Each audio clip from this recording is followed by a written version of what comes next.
मेरे साथ बोलिए, भारत माता की। अरे भाई, कल चुनाव आयोग ने दूध का दूध और पानी का पानी कर दिया है। कल ही सत्यमेव जयते के सूत्र को चरितार्थ किया गया है। और आपकी आवाज ऐसी होगी क्या? चलेगी ऐसी आवाज?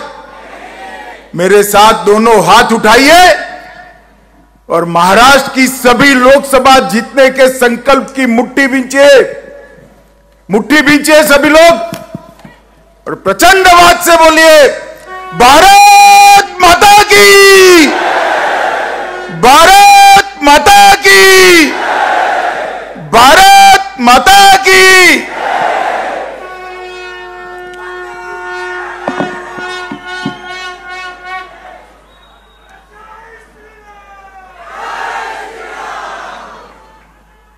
आज के इस महत्वपूर्ण कार्यक्रम में मेरे साथ मंच पर उपस्थित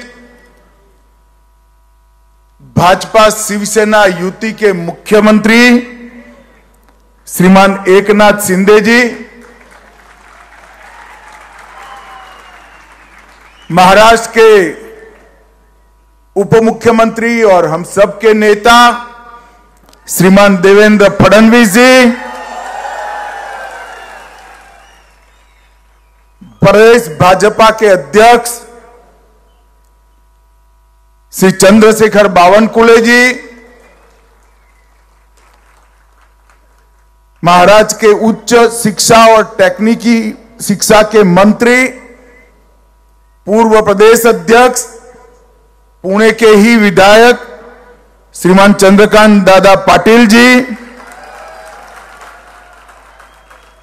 महाराष्ट्र से सांसद और मोदी एट 20 पुस्तक के पूरे देश में इसके आयोजनों के राष्ट्रीय संयोजक श्री प्रकाश जावड़ेकर जी, भाजपा की राष्ट्रीय सचिव पंकजताई मुंडे जी, श्री माधव भंडारी जी, सह संगठन मंत्री शिव प्रकाश जी, प्रदेश महासचिव मुरलीधर मोहोल जी, भाजपा पुणे के अध्यक्ष श्री जगदीश मुलिक जी, राजहंस प्रकाशन के प्रतिनिधि श्री आनंद हार्डीकर जी, विधायक सुनील कामले जी, महेश लाडंगे जी, बहन माधुरीताई जी, सिद्धार्थ सिरोले जी, श्री भीमराव तपकीर जी, उमाताई खापरे जी, श्री राहुल कुल, और आज इस कार्यक्रम के अंदर आए हुए सभी कार्यकर्ता भाइयों बहनों और मेरे जिगर के टुकड़े जैसे युवा मित्रों।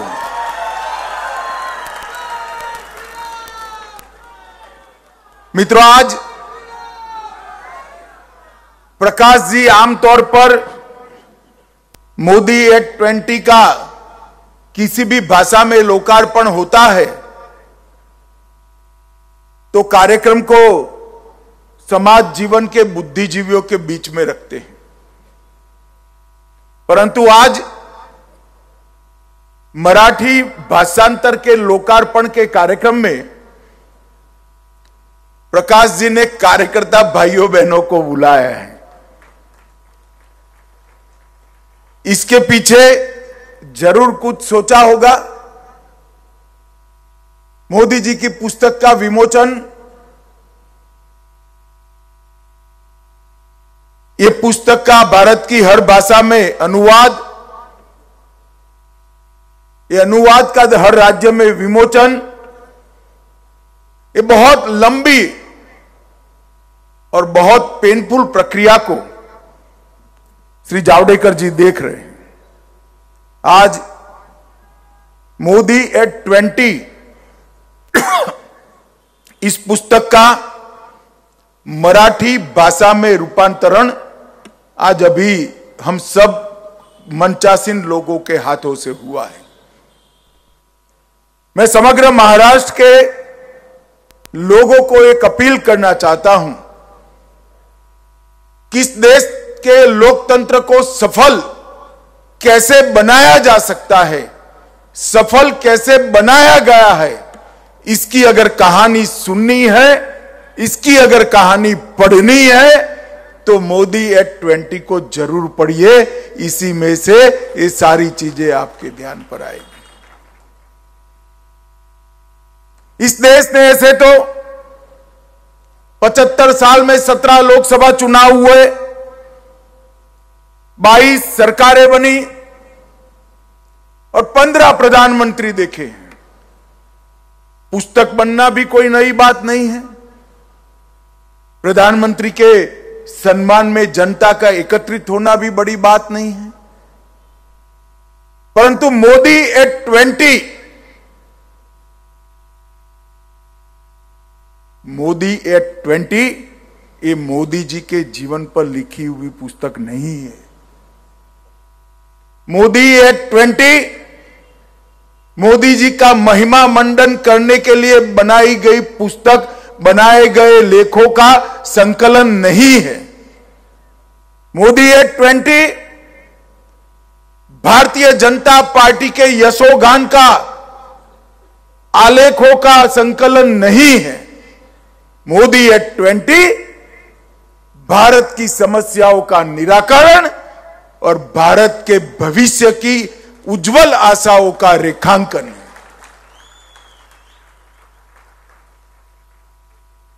नरेंद्र मोदी जी का देश की राजनीति में आना ये महज कोई अकस्मात नहीं था।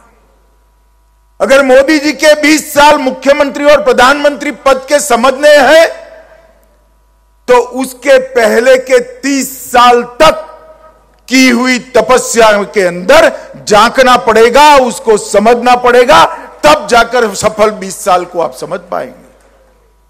एक व्यक्ति सब कुछ त्याग कर घर से निकलता है, राष्ट्रीय स्वयंसेवक संघ की विचारधारा से जुड़ता है, सब कुछ त्याग कर कार्यालय में साफ सफाई करने से लेकर मेरे जैसे कई कार्यकर्ताओं का प्रेरणा स्रोत बनता है। संगठन के मूल सिद्धांतों को समझकर गुजरात जैसे विशाल प्रदेश के कई गांवों में एसटी में बैठकर स्कूटर पर जाकर कई दिन तक पैदल चलकर गरीब से गरीब घर का संपर्क करता है। भाजपा की संघ की विचारधारा का प्रचार प्रसार फैलाव करता है और ये करते करते देश की समस्याओं की जानकारी लेता है, गरीबों के दुख दर्द को समझता है, अपने आप को गरीबों के दुख दर्द के साथ जुड़ता है और फिर चिंतन कर कर इसका समाधान ढूंढने के लिए प्रयास करता है। नरेंद्र मोदी जी को जब गुजरात का मुख्यमंत्री बनाया, तब समग्र भारत के मुख्यमंत्रियों में एकमात्र मुख्यमंत्री ऐसे थे जो कभी चुनाव ही नहीं लड़े थे, सरपंच का भी चुनाव नहीं लड़े थे, कभी नहीं लड़े थे। उन्होंने भाजपा के संगठन का काम किया और अचानक ही पार्टी ने निर्णय किया कि आपको जाकर मुख्यमंत्री बनना है। कितने सारे सवाल मोदी जी के मन में उठे होंगे, मगर आगे की हुई 30 साल की तपस्या में ये सारे सवालों के समाधान पड़े थे। लोगों को साथ में लेने की कला सिद्धहस्त करी थी, समस्याओं को सुनने का धैर्य प्राप्त कर चुके थे, गरीबों के प्रति संवेदनशीलता दिल का और कार्य पद्धति का एक हिस्सा बन चुकी थी और भारत माता की सेवा और भारत माता के लिए जीने मरने की लालसा एक ही जीवन का उद्देश्य बचा था, तब जाकर सफलता मिलती है। मोदी जी ने 2001 से 2014 तक गुजरात के मुख्यमंत्री के नाते काम किया। उसमें से 10 साल में इनका साथी बना मंत्रिमंडल में। ये 10 साल के अंदर मोदी जी ने 13 साल के अंदर समग्र गुजरात को सर्वस्पर्शीय सर्वसमावेशक विकास कैसा होता है वो समझाया। गुजरात में ही सबसे पहले हर घर में 24 घंटा बिजली की शुरुआत हुई। गुजरात में ही सबसे पहले हर घर में शौचालय की शुरुआत हुई। गुजरात में ही सबसे पहले ग्रामीण विकास के नए अध्याय लिखे गए। गुजरात में ही सबसे पहले अर्बन डेवलपमेंट का साइंटिफिक अप्रोच लाया गया। गुजरात में ही सबसे पहले टेररिज्म के प्रति जीरो टॉलरेंस की नीति को अख्तियार कर सीमाओं को सुरक्षित कर दिया गया। और ये करते करते करते 13 साल के अंदर मोदी जी भाजपा के ब्रांड एम्बेसडर बन गए।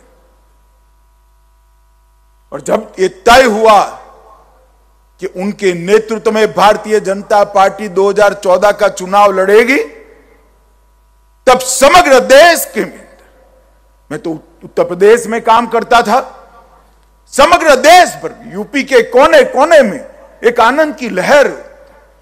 मेरे जैसे राजनीति के विद्यार्थी के लिए आश्चर्य था। एक राज्य का मुख्यमंत्री अपने राज्य में काम करता है और समग्र देश के अंदर आनंद की लहर दौड़ती। परंतु उस वक्त का कालखंड याद करिए, 2004 से 2014, ये 10 साल के अंदर यूपीए सरकार ने इस देश के अंदर शासन किया। यूपीए सरकार एक ऐसी सरकार थी जिसमें हर मंत्री अपने आप को प्रधानमंत्री मानता था और कोई भी मंत्री प्रधानमंत्री को प्रधानमंत्री नहीं मानता था। पॉलिसी पैरालिसिस हो चुका था। आए दिन पाकिस्तान से घुसपैठिए घुसकर, आतंकवादी घुसकर हमारे जवानों के सर काटकर ले जाते थे, पैरों से इनके सर को अपमानित करते थे और दिल्ली के दरबार में चुप्पी छाई रहती थी। 12 लाख करोड़ के घपले, घोटाले, भ्रष्टाचार, स्कैम देश के सामने एक चित्रपट की तरह एक के बाद एक के बाद एक के बाद एक आ गए थे। महिलाओं की सुरक्षा नहीं थी, देश की सीमाओं की सुरक्षा नहीं थी, प्रधानमंत्री का विदेश में कोई सम्मान नहीं था, देश का सम्मान विदेश में पाताल तक पहुंच गया था। प्रधानमंत्री विदेश जाते थे, लिखा हुआ भाषण पढ़ते थे, कभी थाईलैंड का भाषण सिंगापुर में पढ़ देते थे, कभी सिंगापुर का भाषण थाईलैंड में पढ़ देते थे। ये हुआ है, हंसिए मत। और देश को बड़ा अपमान सहना पड़ता। और उसी वक्त नरेंद्र मोदी जी के नाम की घोषणा हुई। देखते देखते देखते देखते चुनाव एक लहर में बदल गया और भारत में पहली बार एक गैर कांग्रेसी दल को और भारतीय जनता पार्टी को भी पहली बार पूर्ण बहुमत प्राप्त हुआ और भारतीय जनता पार्टी की सरकार।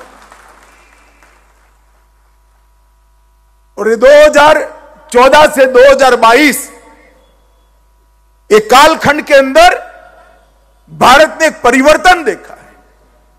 2004 में कांग्रेस आई तो 14 में गई। तब तक भारत के विचारवान लोग सोचते थे कि क्या हमारी मल्टी पार्टी डेमोक्रेटिक सिस्टम, हमारी पार्लियामेंट्री डेमोक्रेटिक सिस्टम फेल हो गई क्या? एक गुड्स डिलीवर नहीं कर पाएगी क्या? इसके रास्ते चलते क्या हम सफल हो पाएंगे? लोकतंत्र पर, हमारी संवैधानिक व्यवस्था पर लोगों के मन में एक सवाल उठा था। 2014 में मोदी जी प्रधानमंत्री बन गए और मोदी जी ने सिद्ध कर दिया कि यही multi party parliamentary democratic system के चलते भारत समग्र विश्व में प्रथम स्थान पर पहुंच सकता है और हम देश को आगे बढ़ा सकते हैं। 14 से 22 का एक कालखंड जब कभी भी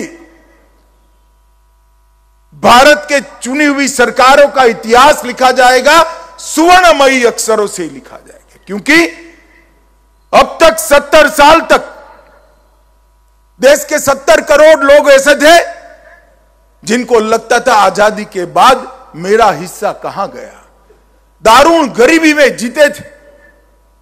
घर का तो नामो निशान नहीं था, घर था तो बिजली नहीं थी, बिजली कहीं से लट्टू ला दिया तो शौचालय नहीं था, घर धुआं से भरा रहता था, खाने का कोई ठोर ठिकाना नहीं था, 2 दिन क्या खाना, 2 बार क्या खाना, ये सवाल रहता था। और इसमें बीमारी आ गई तो भगवान की प्रार्थना के अलावे इसके पास कोई उपाय नहीं था। यही 60-70 करोड़ लोगों को आज घर देने का काम नरेंद्र मोदी जी ने समाप्त कर दिया है।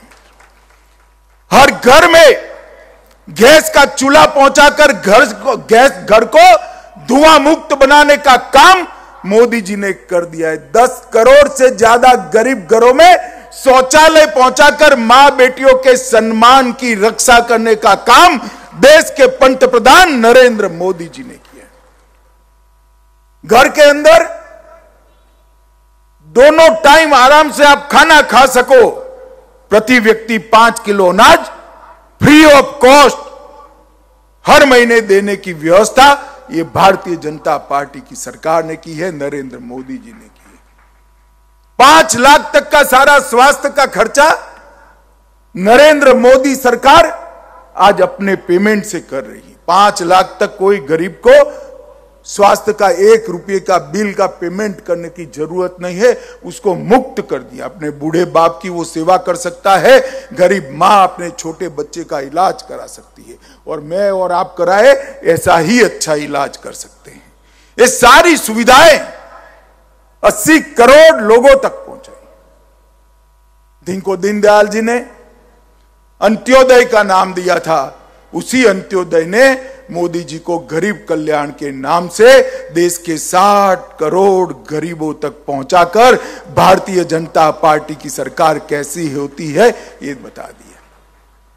माताओं, भाइयों, बहनों, मैं मोदी जी को उनके साथ संगठन का काम भी बहुत नजदीक से किया है। मोदी जी बहुत संवेदनशील व्यक्ति है, एक कर्मठ कार्यकर्ता है। संगठन का काम करते थे तब तो चुनाव की जिम्मेदारी लेते ही थे, मगर आज देश में कहीं पर भी चुनाव हो, उस राज्य के कोई भी कार्यकर्ता से ज्यादा परिश्रम हमारे प्रधानमंत्री नरेंद्र मोदी जी करते हैं। एक स्टेट्समैन जैसी छवि, हर समस्या को मानवीय अवगुणों से, मानवीय दुर्बलताओं से ऊपर उठकर सोचने का एक पद्धति समग्र विश्व और समग्र भारत में उनको अलग बनाकर रखा है। एक टीम लीडर के नाते समग्र देश का आज नेतृत्व कर रहे हैं। चाहे किसी भी पार्टी की सरकार हो, पूरे देश की 130 करोड़ की जनता का नेता का नाम एक ही नाम है, श्री नरेंद्र मोदी, नरेंद्र मोदी, नरेंद्र मोदी। और मैं जब ये कहता हूं तो कोरे शब्दों में कहना नहीं चाहता। कोरोना आया तब मोदी जी ने एक घोषणा की कि कल पूरा देश जनता कर्फ्यू का पालन करेगा। सुबह 8 बजे से शाम को 8 बजे तक कोई अपने घर से बाहर नहीं निकलेगा। अपील की, कोई सरकारी नोटिफिकेशन नहीं। और 130 करोड़ के देश में रोड पर एक भी वाहन नहीं दिखता था मित्रों, कोई घर के बाहर नहीं। एक नेता की अपील पर 130 करोड़ की जनता अपने आप को घर के अंदर बंद कर दे। बूढ़ा, युवा, महिला, पुरुष, बच्चे, बच्ची, सभी लोग। भाई मोदी जी ने कहा है कोरोना के सामने एकजुट होकर लड़ना है, हम घर के बाहर नहीं जाएंगे। ये बताता है कि ही इज टीम लीडर, पूरे देश के ही नेता है, भावुक राजनेता है। जब कोरोना के अंदर लोगों के कामकाज बंद हो गए, लॉकडाउन हो गया, गरीब लोग क्या खाएंगे सब सोचते रह गए। एक दिन सुबह अचानक ही उन्होंने योजना घोषित कर दी, हर घर में प्रति व्यक्ति प्रति माह 5 किलो अनाज उनको फ्री ऑफ कॉस्ट दे दिया जाएगा। भारत सरकार हर गरीब के खाने की चिंता करेगी। मित्रों, ये विचार उसी को आ सकता है जिसने गरीबी का दुख झेला हो, गरीबी को जिया हो। एक निडर सेनापति, मैं पार्टी का अध्यक्ष था, मुझे याद है जब उरी और पुलवामा में हमला हुआ, हम सबको लगता है अब क्या हो सकता है, युद्ध हो जाएगा। वो कुछ बोलते नहीं थे। केरल की कार्यकारिणी थी, एक फोन नहीं लेना, एक चर्चा नहीं करना, एक मीटिंग नहीं। केरल में राष्ट्रीय परिषद थी, दीनदयाल जन्मशती की शुरुआत थी, कुछ नहीं, किसी के साथ मीटिंग नहीं, किसी के साथ फोन नहीं। एकाग्रता से कार्य समिति के अंदर वो हिस्सा ले रहे थे और तीसरे ही दिन एयर स्ट्राइक और सर्जिकल स्ट्राइक कर कर पाकिस्तान के घर में घुसकर आतंकवादियों को हताहत कर कर अपने जवान वापिस आए। एक निडर सेनापति की तरह फैसला करते हैं, मेरे देश के जवानों की जान गई है, आपको हिसाब चुकता करना पड़ेगा, यहीं पर करना पड़ेगा, अभी करना पड़ेगा। यह हिम्मत बहुत कम नेताओं में होती है साहब। और एक उपभोग शून्य स्वामी, शिवाजी महाराज के लिए शब्द प्रयोग किया गया था। शिवाजी महाराज से लेकर आज तक मैं कई लोगों के संपर्क में आया हूं। मैंने राजे रजवाड़े भी देखे, मेरा जीवन ही शुरू राजे रजवाड़ों के घर में हुआ है। मैंने नेता भी देखे हैं, मगर सरकार की संपत्ति का जीरो उपभोग करने वाला नरेंद्र मोदी जैसा नेता मैंने नहीं देखा। अपनी माता की मृत्यु के दिन भी 10:30 बजे संस्कार समाप्त होते हैं और 11 बजे ऑनलाइन बंगाल के कार्यक्रम में यह आदमी उपस्थित हो जाता है और क्षमा मांगता है, मेरे कारण आधा घंटा आपको कार्यक्रम लेट करना पड़ा। साहब, ये विचार जो है ना, ये विचार हम सब के लिए युगों युगों तक प्रेरणा देने के लिए पर्याप्त है। एक उपभोग शून्य स्वामी। मैंने कभी इनके रिश्तेदारों को उनके घर पर नहीं देखा है। आज भी कई प्रकार के कई रिश्तेदार उनके इस प्रकार का काम करते हैं, मैं सार्वजनिक रूप से बोल भी नहीं सकता। जिसके परिवार का सदस्य 22 साल से सत्ता पर हो और परिवार की जरा भी चिंता नहीं की हो, ऐसा आदमी दिया लेकर भी ढूंढने से नहीं मिलता है। और आज भी प्रधानमंत्री बनने के बाद भी एक दिन में 15 से 18 घंटे काम करने वाला आदमी हमने नहीं देखा है मित्रों। इतना परिश्रम, इतनी लगन, और एक ही लगन कि मेरा भारत समग्र विश्व में सर्वप्रथम हो, ये लगन लेकर आगे निकले हैं। और मित्रों, तब जाकर ये देश 8 ही साल में इतनी बड़ी मजल काटकर आज यहां पर खड़ा है। ऐसा नेता मिलना हम सब कार्यकर्ताओं के लिए बहुत सौभाग्य की बात है कि हम मोदी जी के नेतृत्व में काम करने का हमें मौका मिला। मैं महाराष्ट्र की जनता को और विशेषकर युवाओं को जरूर कहना चाहूंगा, मोदी एट 20 जरूर पढ़िएगा। मोदी एट 20 ये पुस्तक नहीं है, इसके अंदर अलग अलग लिखे गए आर्टिकलों का संकलन है और इसमें नरेंद्र भाई के संपूर्ण व्यक्तित्व को, संपूर्ण सफलताओं को बहुत अच्छे तरीके से उजागर किया गया है। मगर पुस्तक पढ़कर मोदी समझ में नहीं आएंगे, कार्यकर्ताओं के चश्मे से देखोगे तो मोदी जी समझ में आएंगे, कार्यकर्ता की भावना से देखोगे तो मोदी जी समझ में। मित्रों, आज मैं यहां आया हूं, कल ही एक बहुत बड़ा विजय हमारी युति को मिला है।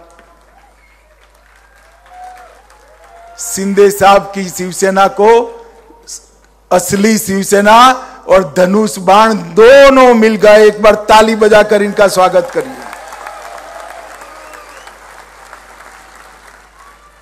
और जो लोग झूठ के आधार पर हुंकार भरते थे, उन लोगों को आज मालूम पड़ गया है सत्य किसके साथ है। आज मालूम पड़ गया है।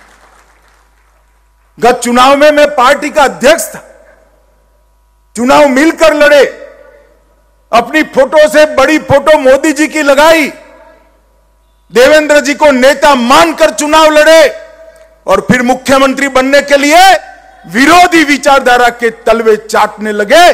आज उनको सत्य क्या है वो परिचय मिल गया है। और भारतीय जनता पार्टी के कार्यकर्ताओं ने भी, पुणे के कार्यकर्ता, आसपास के 3 जिलों के कार्यकर्ताओं ने भी आज एक संकल्प कर जाना है, आगामी लोकसभा के चुनाव में महाराष्ट्र की सभी के सभी सीटें शिवसेना बीजेपी युति के खाते में आनी चाहिए। मित्रों, चुनाव में हार होता है, पराजय होता है, जीत होती है, विजय होता है, परंतु जो लोग धोखा देते हैं ना, उनको कभी बख्शना नहीं चाहिए, वरना धोखा करने वालों की हिम्मत बढ़ती है। कल मैंने शिंदे जी का भाषण सुना, प्रेस कॉन्फ्रेंस सुना। एक पत्रकार ने पूछा कि धनुष बाण आपको मिल गया? उन्होंने कहा ना, धनुष बाण एनसीपी कांग्रेस के यहां गिरो रखाए थे, मैं छुड़ा कर ले आया हूं। हमारी छोड़िए, इन्होंने बाला साहब की विचारधारा और शिव सैनिकों के साथ भी धोखा किया था। आज दूध का दूध, पानी का पानी हो गया है। मैं आज पुणे के सभी कार्यकर्ताओं को अपील करने के लिए आया हूं। हम सब 1950 से राजनीति में एक मिशन लेकर हम राजनीति के अंदर निकले हुए लोग हैं। दीनदयाल जी ने हमारे सामने 2 लक्ष्य रखे थे, सुरक्षित और समृद्ध भारत और अंत्योदय। गरीब कल्याण के माध्यम से अंत्योदय का काम मोदी जी ने समाप्त कर दिया है। बहुत आगे बढ़ चुके हैं, वापिस आने की कोई जगह नहीं है। भारत को वो सुरक्षित भी बना चुके हैं और अब भारत को समृद्ध बनाने की बारी है। दुनिया में अर्थतंत्र की तालिका में भारत 11वें नंबर पर 2014 में था, हम 5वें नंबर पर पहुंचे हैं। बजा ली तालियां। अब मैं बताता हूं, फिर से जोर से बजाइएगा। मैं एक बात बताने जा रहा हूं। 5वें नंबर पर हमसे पहले हम पर 150 साल तक शासन करने वाले अंग्रेज थे, उनको हटाकर आज हम 5वें नंबर पर गए। जरा भी अहंकार करे बगैर अपने पुरुषार्थ के आधार पर हमने दुनिया में अपना लोहा मनाया है। आज डिफेंस के क्षेत्र में भारत के एरो शो में 100 से ज्यादा अधिक देश आते हैं। डिफेंस का जो इंपोर्ट होता था, इसमें 70% की कटौती हो चुकी है। और जो लोग कहते थे धारा 370 हटाओगे तो कश्मीर में खून की नदियां बह जाएगी, यही कांग्रेस एनसी वाले कहते थे, आज इनको जवाब मिल गया है। खून की नदियां छोड़िए, किसी की पत्थर चलाने की हिम्मत नहीं है भाई, पत्थर चलाना। नॉर्थ ईस्ट के अंदर विकास के आधार पर मोदी जी ने इंसर्जेंसी को समाप्त कर दिया है। वामपंथी उग्रवाद क्षेत्र के अंदर लगभग देश को मुक्ति दिलाने के कगार पर पहुंचे। महाराष्ट्र, मध्य प्रदेश, झारखंड, बिहार, ये 4 राज्य पूर्णतः मुक्त हो चुके हैं। छत्तीसगढ़ बाकी है, थोड़ा आंध्र तेलंगाना के एक तालुका बाकी है और उड़ीसा में भी एक तालुका बाकी है। मुझे भरोसा है कि 2 साल में ये भी समाप्त हो जाएगा। मित्रों, बहुत बड़ी उपलब्धि, जिस लक्ष्य को लेकर हम 50 साल पहले निकले थे, वो लक्ष्य की परिपूर्ति ये 9 साल के अंदर हमारे नेता नरेंद्र मोदी जी ने की। जब हम सब छोटे थे, राम जन्मभूमि आंदोलन हुआ, हमारे अंग्रेजी के प्रोफेसर थी इलाबेन शाह, तो जब शिला पूजन का कार्यक्रम था तो इलाबेन को मैंने निमंत्रित किया। मैं पूजन तो मैं कर देती हूं, मगर मेरा भूत भी राम मंदिर नहीं देख पाएगा। जब भूमि पूजन हुआ तो 85 साल की इलाबेन का फोन आया, अमित भाई साच अर्थ में राम मंदिर बनने की शुरुआत हो गई है। कोई नहीं मानता था, धारा 370 हटे, कोई नहीं मानता था।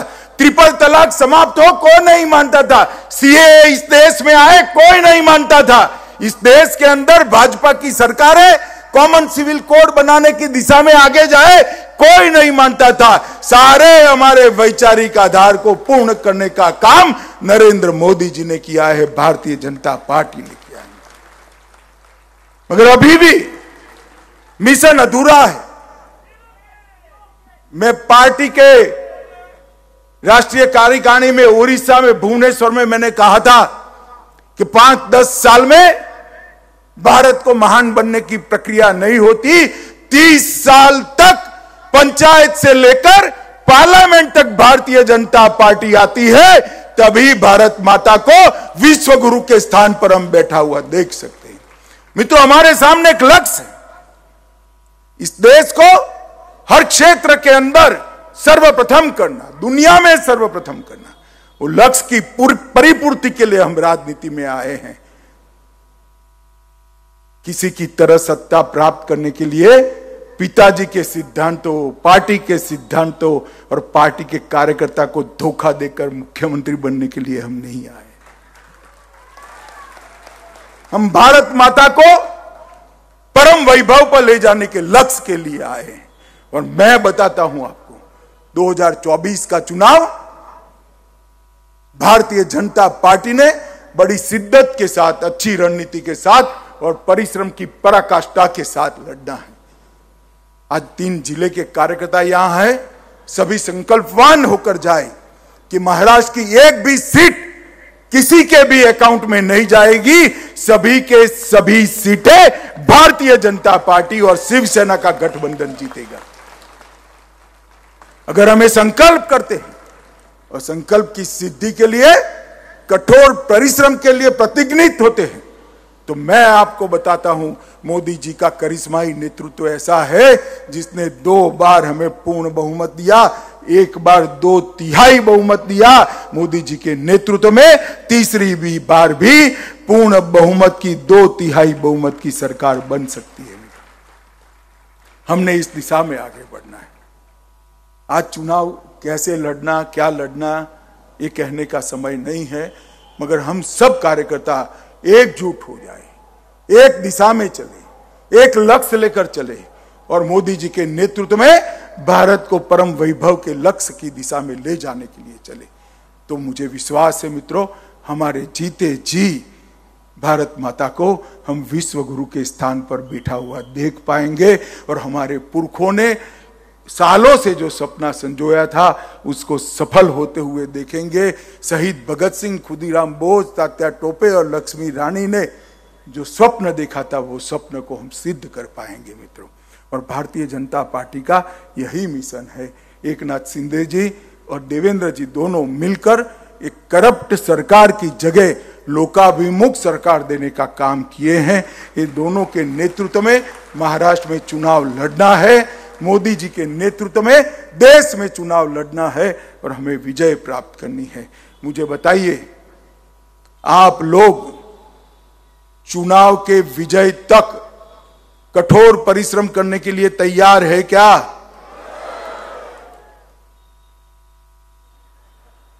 फिर से पूछता हूं, सबके हाथ ऊपर होने चाहिए, दोनों हाथ ऊपर होने चाहिए।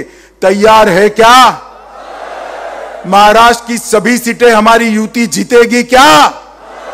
मोदी जी के नेतृत्व में फिर से 2/3 बहुमत से जीतेंगे क्या? तो मेरे साथ दोनों हाथ उठाइए। जय जय जय जय जय शिवाजी, जय जय जय जय जय भवानी, शिवाजी महाराज की, भारत माता की, भारत माता की, भारत माता की, वंदे मातरम। लाल मातीतली कुस्ती म्हणजे